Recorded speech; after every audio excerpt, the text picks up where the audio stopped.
আস্তে যাই। নবীজি একামত শেষ, তাকবীরে তাহরিমা বলবেন, জিবরাইল আয়া কয় হুজুর একটু রাখেন। আল্লাহু আকবার। আমার নবী আবারও হাত উপরে, তাকবীরে তাহরিমা বলবেন, জিবরাইল বলেন হুজুর আর একটু রাখেন।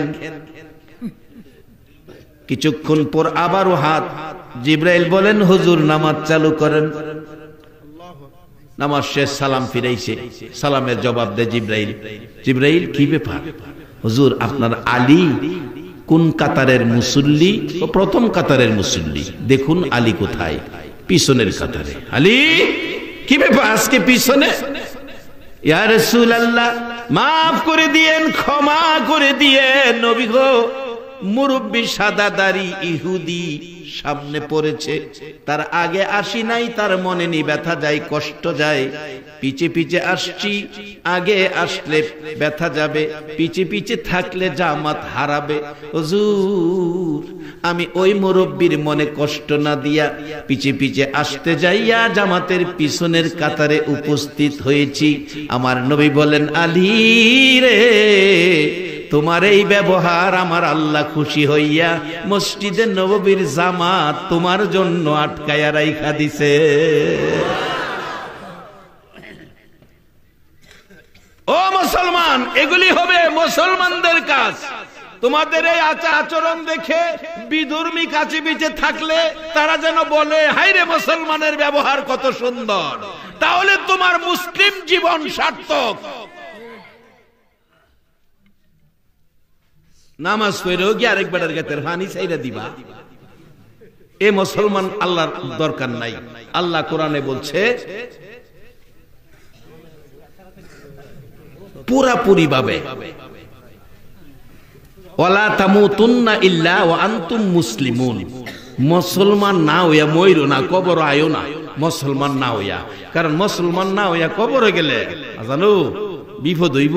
আর যদি আখিরি নবীর উম্মত হইয়া কবরও যাইতারো, আল্লাহু আকবার। কোরআন বলছে বাল আহইয়াউন ইনদা রাব্বিহিম ইরযাকুন। দুনিয়ার মানুষ যেমন তিন বেলা খায়, আল্লাহ কয় আমি আখিরি নবীর উম্মতের কবরও তিন বেলা জান্নাতের খাউন খাওয়ায়। এ আল্লাহ আছে না? হলো আসে। বাউন্ডারি করাল বাড়ি মারে, কি কথা লইয়া রাগারাগি কইরা মারে কাইটা তিন টুকরা করছে। বাবারে বেহেশত যাইতা, যাইও বেহেশত। ইটালির থেকে টেলিফোন, হুজুর আমরা সারা ইটালি আপনাকে নিয়ে আলোচনা করছি, আপনার ওয়াজ বাস্তব। কেমন? ইটালি একটা বাংলাদেশি ছেলে মারা গেছে, যার বাড়ি বরগুনা, বরিশাল বরগুনা। হুজুর হসপিটালে মারা গেছে ছেলেটা, ছেলেটার স্ত্রীর নামে অ্যাকাউন্ট নাম্বার নিয়ে টেলিফোন করলাম স্ত্রীকে, তোমার স্বামী মারা গেছে, তোমার স্বামী মারা গেছে, টাকা পাঠাও, লাশটা দেশে পাঠাই। স্ত্রী বলছে আল্লাহ সাক্ষী, মিথ্যা কথা বললে জিহ্বাটা কেটে লেব। ওই ইটালির থেকে ফোন করে 15 মিনিট কথা। হুজুর বললাম টাকা পাঠান, আপনার স্বামীর লাশটা দেশে পাঠায়। স্ত্রী বলছে হায়াত নাই, মারা গেছে, লাশ আইনার কি লাভ হবে? যদি সিস্টেম থাকে হেদে সেই মারি দেলাই। ঢাকা উত্তরা বাড়ি করছে, স্ত্রী উত্তরা থাকে। টেলিফোন করছি হুজুর ভাইদের কাছে, ভাইয়েরা ভাই মারা গেছে, খবর শুনে কাঁদতে শুরু করছে। ডাকতেছে ভাইরা, ভাই তো টাকা রোজগার করে, আমরা 10 টাকাও দেয় নাই, স্ত্রীর নামে অ্যাকাউন্ট, আমরা 10 টাকাও পাই নাই, আমরা গরিব মানুষ। তোমাদের কাছে অনুরোধ করি আমার ভাইয়ের লাশটা তোমরা পাঠাইয়া। মার কাছে টেলিফোন করলো, আপনার ছেলে মারা গেছে। এই খবর টেলিফোন দেওয়ার আগেই ছেলে মারা যাওয়ার সাথে সাথে বলুন মার কাছে খবর আইছে কিনা? মা বিছানায় শুয়া শুয়া রে মা কান্দে। আশপড়শি মানুষগুলো জড়ো হইছে, প্রশ্ন করে জিজ্ঞেস করে কেন কান্দেন? দরদি মা জবাব দেয় জানি না কেন কান্দি, একটা কথাই জানি, কেন জানি আমার কলিজায় আগুন লাগছে। বলুন দেশে হোক আর বিদেশে হোক, সন্তান যদি কোনো বিপদ অ্যাক্সিডেন্টে পড়ে দুনিয়ার কেউ জানে না, বলুন খবর আগে জানে কে? আরে মা বাবার কথা মতো যেজন চলে না, বলুন মা বাবার কথা মতো যেজন চলে না, আল্লাহ নবীজির দয়া তারা পাবি না।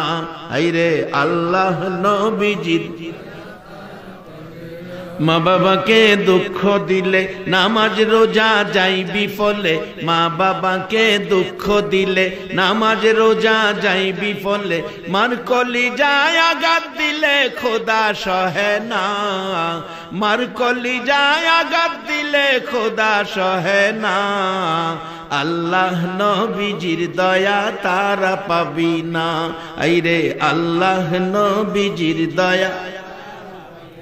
মা খবর পেয়ে গেল কলিজায় আগুন জ্বলল, টেলিফোন করছে ছেলেটা মার কাছে, শোনা যায় মা বিনায়া বিনায়া কান্দে। ছেলেটা বলেন হুজুর প্রশ্ন করলাম কাঁদতেছেন কেন? একটা খবর শোনানোর জন্য টেলিফোন করেছি। মা জবাব দিচ্ছে কি খবর শোনাইবি রে? খবরের আগেই দিয়ে আমার কলিজায় আগুন জ্বলতেছে। খবর শোনার আগে যার কলিজায় আগুন জ্বলে গো, বলুন এই মানুষটাকে? এই মা বাবারে যদি কেউ মশা কামড় দেওয়ার ব্যথা দিয়া থাকো, মনে রেখো নামাজ রোজাই তোমার কাজ হবে না। বহুত নামাজি রোজাদার আমলদার জাহান্নামে যাইব, কোরআন বলছে। আমিলাতুন নাসিবাতুন তাসলা নারান হামিয়া। মা ডাকতেছে, এরে বাবা আমি তো কান্না থামাইতে পারতেছি না, টেলিফোন করে কি বলবি বল। মাগো আপনার ছেলে মারা গেছে, এবার বলুন মার কান্না বাড়ছে না কমছে? তাই তো কবি বলছে মায়ের কান্দন যাবজ্জীবন, 2-4 মাস বনের কান্দন রে, ঘরের পরিবারের কান্দন কয়েকদিন পর থাকে না।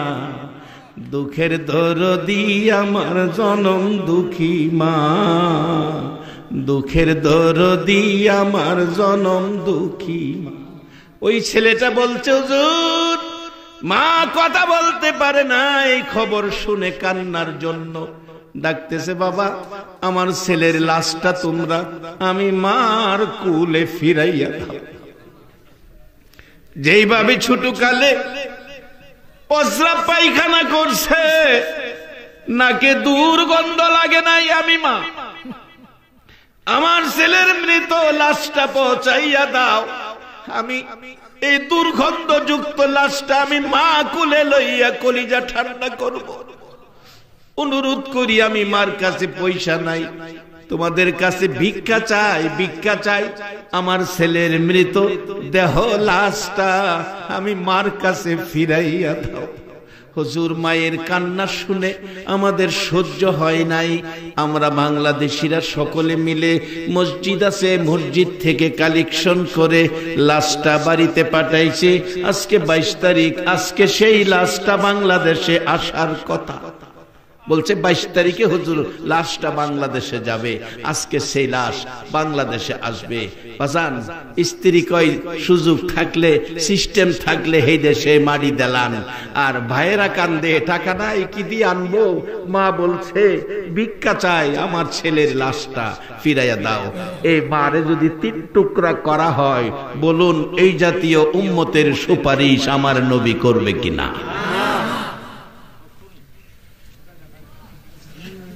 আমি তো 15 ফারের মধ্যে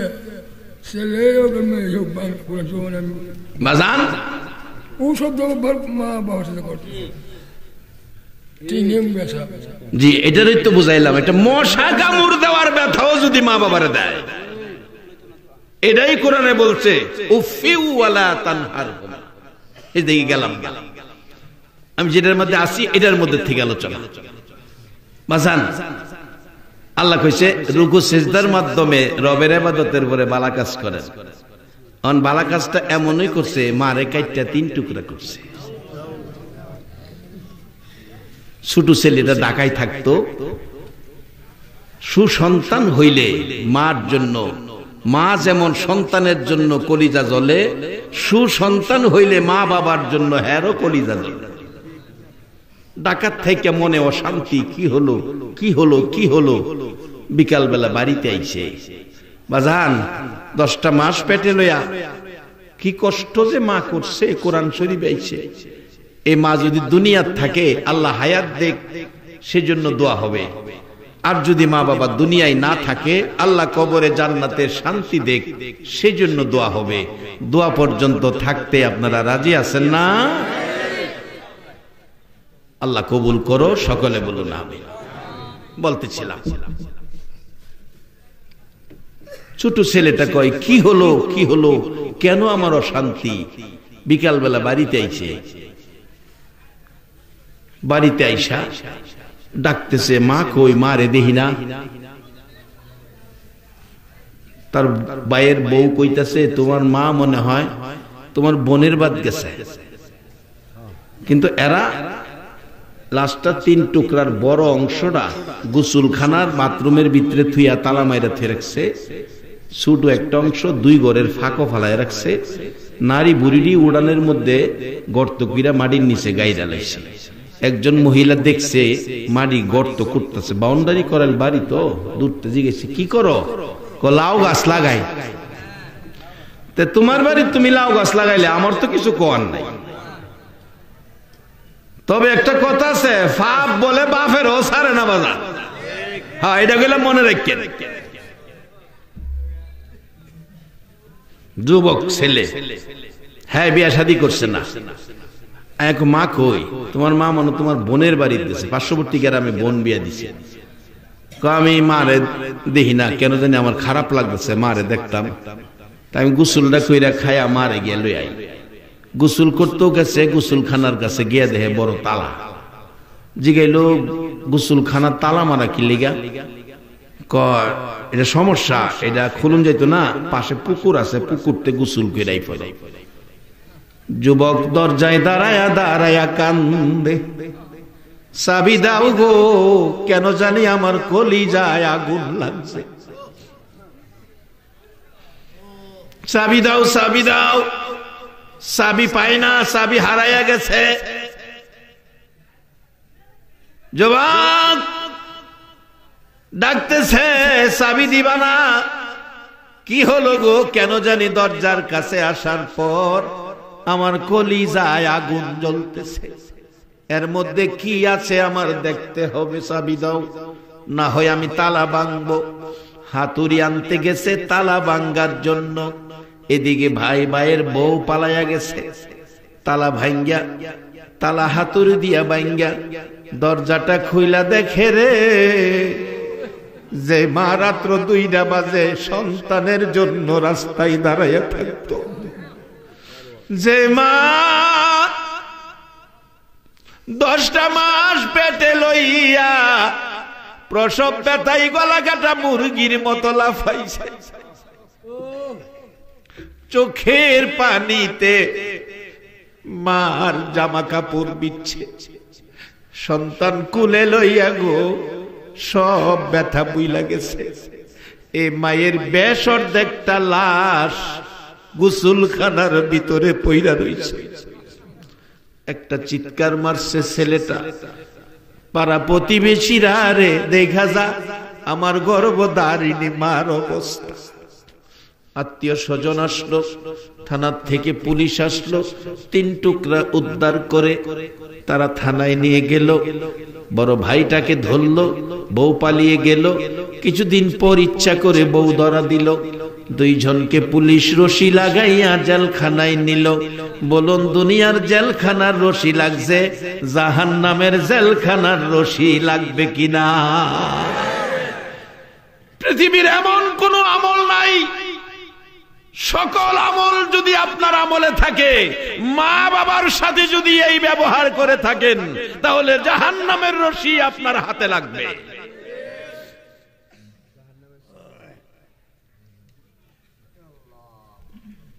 বাবারা, মা বাবা যার ঘরে আছে, মনে করবেন জান্নাত আপনার ঘরে আছে। এক গায়ক গান গাইতেছে, জান্নাতের চেয়ে দামি আমার মা, মা গো জান্নাতের চেয়ে দামি আমার মা। গায়কের গানটা আমি গভীরভাবে চিন্তা করে দেখলাম, রাসূল হাদিস শরীফে বলেছে জান্নাত তোমার মায়ের পায়ের নিচে। যদি মায়ের পায়ের নিচে আমার জান্নাত হয়, তো জান্নাতের চেয়ে দামি আমার মা, কথাটা সত্য।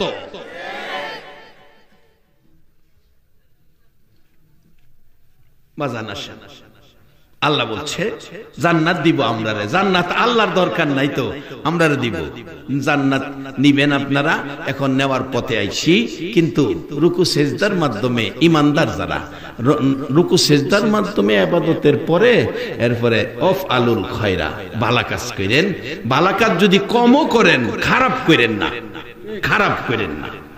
আমি আজকে আপনাদের, যারা আমার বয়সে বড়, আপনাদের পায়ে ধরে বলি, যারা আমার ছোট, আপনাদের হাতে ধরে বলি, বাজান ভালো কাজ যদি কমও করো, খারাপ কাজটা করো না। কারণ আজকে মুসলমান বিশ্বজুড়ে ঘৃণিত হয়ে গেছে,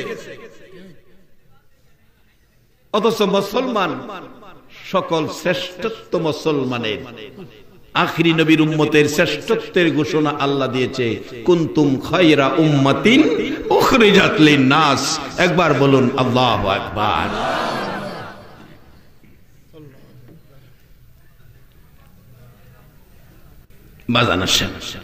যদি ভালো কাজ করতেন, তাইলে আল্লাহ কি বলছে, লাআল্লাকুম তুফলিহুন, তুমি সফল কাম, অর্থাৎ তুমি জান্নাতি, 10টা পৃথিবীর সমান জান্নাতের মেহমান তুমি হয়ে গেছো।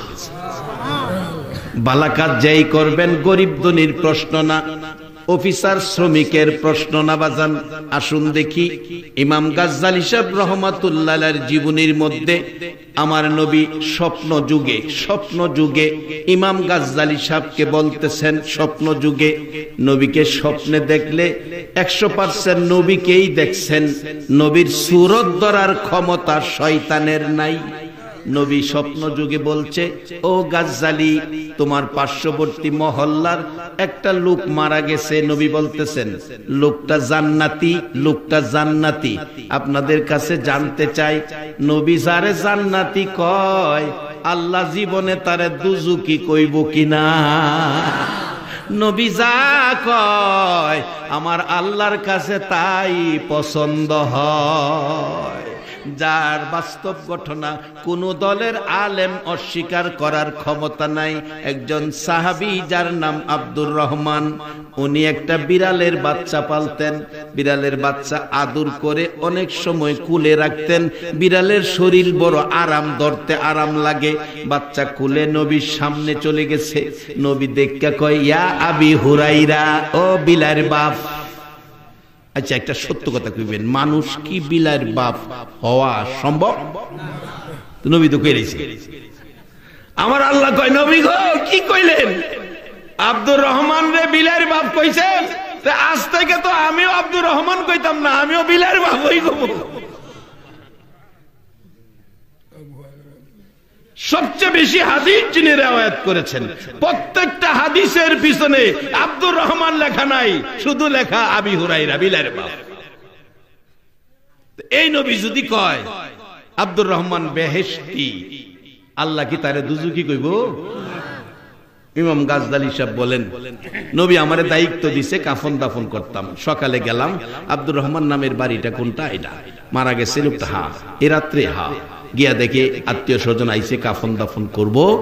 এত বড় একজন ওলি, আল্লাহর ওলি ইমাম গাজ্জালী রহমাতুল্লাহ আলাইহি, এত বড় একজন বড় দরজার আলেম, বাড়িতে এসে সবাই খুশি, হুজুর আপনারে কিভাবে পাইলাম, আমরা তো খবর দেই নাই। ইমাম গাজ্জালী সাহেব বলেন, খবর তোমরা দাও নাই, আমারে মদিনার ওয়ালা, মদিনার নবী আমারে খবর দা পাঠাইছে। আমি আজকে আশা করব এই মাহফিলের কার জন্য জানি মদিনার নবী এসে জান্নাতের খবর দেয়া যায়, এই নসিব নিয়ে আমাদের হয়ে যায়। শেষ দিকে যাচ্ছে, অবশেষে নবীজি খবর দিয়ে গেলে গাজ্জালী পৌঁছলে ডাকতে চাচা আব্দুর রহমান কি করত, কি আমল করত?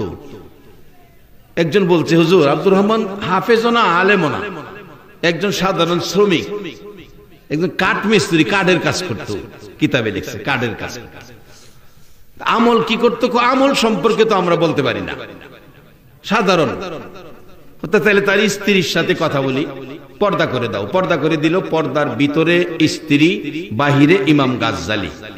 কি কন? মুসলমানদের পর্দা করা কি কয় না? মুসলমান পর্দা করা। আমাদের দেশে তো এই চরিত্রে অভ্যাস নাই। দেখবেন যাইব, ভালো ভাই বাইতাছ, ভালো ভাই বাইত নাই তো, ভাই যখন বাইত না ভাবির ওই দেখে যায়। ও মুসলমান, কে দিল তোমার সেই অধিকার ভাবিরে দেখতা? বাজান অষ্টামন এবার একটু করা হয়ে যাইতেছে গা। আল্লাহ কইছে ভালো কাজ করতেন, এর লেগে কইতাছি বাজান, আল্লাহ না কইলে আমি কইলাম। যদি করাও আগামীতে দাওয়াত দিয়েন না, এই তো আর কি হইল, না দিলে নাই।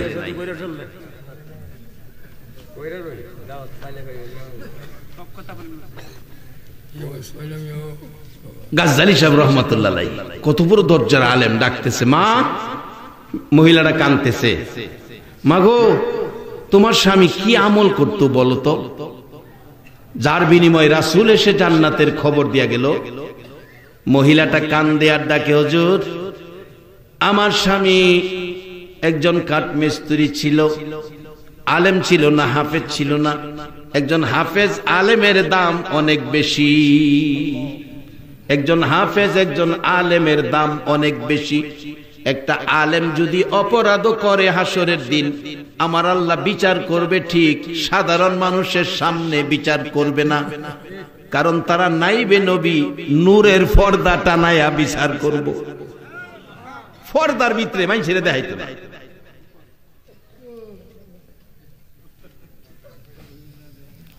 আলেমের ইজ্জত দিছে আল্লাহ নাইবে নবী হিসাবে, হাফেজও না, আলেমও না, সেই লোকটা বেহেশতি কি করে হলো? মহিলাটা কান্দে আর ডাকে, হুজুর দুইটা আমল করতে দেখেছি গো হুজুর। একটা আমল হলো কাঠ মিস্ত্রি, কাঠের দুইটা মাথার সাইটা জোড়া দিবে, জোড়া দেওয়ার পরিবেশ করে মাঝখানে লোহা তার কাটা মারবে, হাতুড়ি উপরে উঠাইছে, লোহার উপরে আঘাত করবে, একেবারে পিছনের দিকে হাতুড়ি নিচে আঘাত করবে।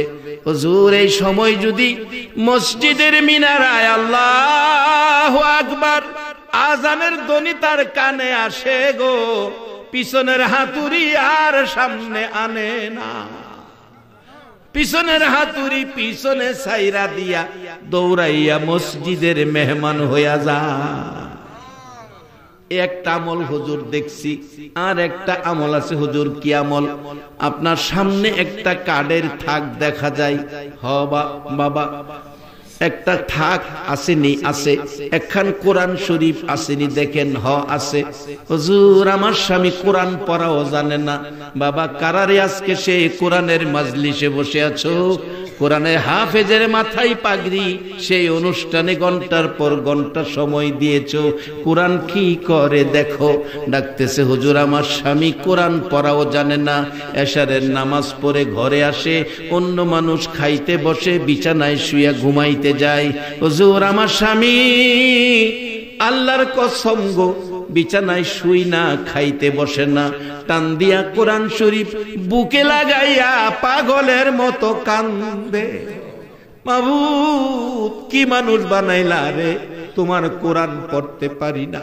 হুজুর তারপরে দেখছি বালিশের উপর কোরআন শরীফ রাইখা এতিমের মতো চোখের পানি জর্জর করে পড়ে, আর কোরআনের পাতা পাতা উল্টাইয়া একবারে প্রথম দিকে যায়, প্রথম থেকে হুজুর আঙ্গুল দিয়ে লাইনে লাইনে আঙ্গুল ঘুরায় আর এতিমের মতো কান্দে, চোখের পানি কোরআনের পাতা ভিজে।